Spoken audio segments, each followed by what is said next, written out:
You can have the greatest products in the world, but if you are not selling them on a platform or at a place where your ideal customer comes regularly, your product will not be seen by your ideal target group.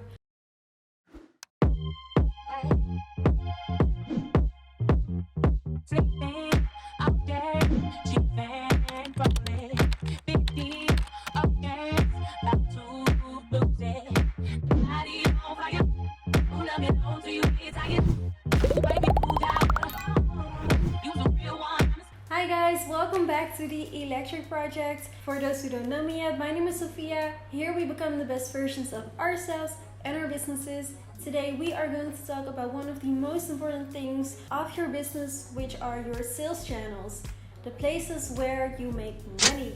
Let's first start with why it is one of the most important things. Your distribution or sales channels are part of your marketing mix. Your marketing mix consists of the following things: product, price, place, and promotion. Distribution talks about place. In other words, your distribution or sales channels are the places where your ideal customers are buying your products. You can have the greatest products in the world, but if you are not selling them on a platform or at a place where your ideal customer comes regularly, your product will not be seen by your ideal target group, which can have a huge impact on your growth. Now you understand the importance of your sales channels. We're going to discuss 5 sales channels for you to kind of have inspiration. Trust me, these are super interesting for you as a starting or small business. If you haven't already, grab some pen and paper because you want to write these things down. While we go over these 5 possible sales channels for your business, I want you to keep in mind the following questions about your target group. First question is, what is the behavior of your ideal customer? Are they mostly online or offline? Think about their shopping habits. What time do they usually shop, or the frequency? Second question, where is my ideal customer located? Are they located in a specific city? Go look for retailers in that specific city. And the third question, what are the needs of my ideal customer? Is it more convenient for them to shop online?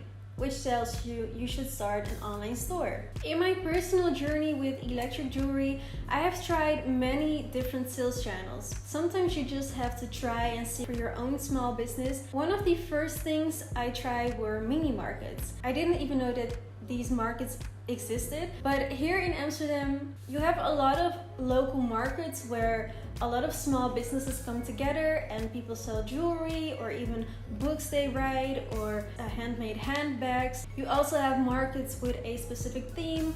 For example, a market that only sells jewelry or vintage jewelry, niches like that. And these mini markets are great to find your ideal customer. Usually they are targeted on very specific niches. What I used to do back in the day is go on Facebook events and look for markets in the area that I thought my customer would be at, and then I would write an email to the person that organizes the market. Usually you pay a one-time fee to stand on that market. It's so great to speak to your target group that's there and just have small conversations with them, not only as someone that tries to sell, but also just as a human, and kind of get to know more what their pain points are, what they want in a, for example, in my case, jewelry brand. And overall, it's just a great experience to have more personal contact with your target group. The second sales channel most of you guys know are retailers. Nowadays, it is so easy to find a retailer. You don't have to go from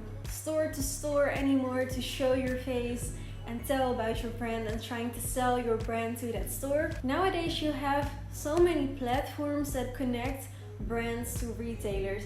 I highly recommend to sign up for one of these platforms. You just have to see which platform works for you. I recommend Googling wholesale platform or find retailers, and it brings you to these wholesale platforms. What retailers always do is that they take a commission of the sale. Retailers are one of the most obvious sales channels. On one hand, there is a lot of competition, but on the other hand, it immediately gives a professional outlook to the potential customers because you are in a real brick and mortar store, and it just kind of has this more serious image once your brand is being sold in a store, also because it's the most traditional way to sell your products. The last 3 sales channel ideas are online. The next one is anything but traditional. I came across this new concept of selling online, and it's called GALAXY.live. It's an app that you as a seller download, and you upload all your products, you have your own catalog, then you host a live show to your audience, and during that live show your audience can buy these products with PayPal. What I really like for you guys as small business owners is that they take no commission fees. All of the revenue is just for you. Your audience don't have to have the app.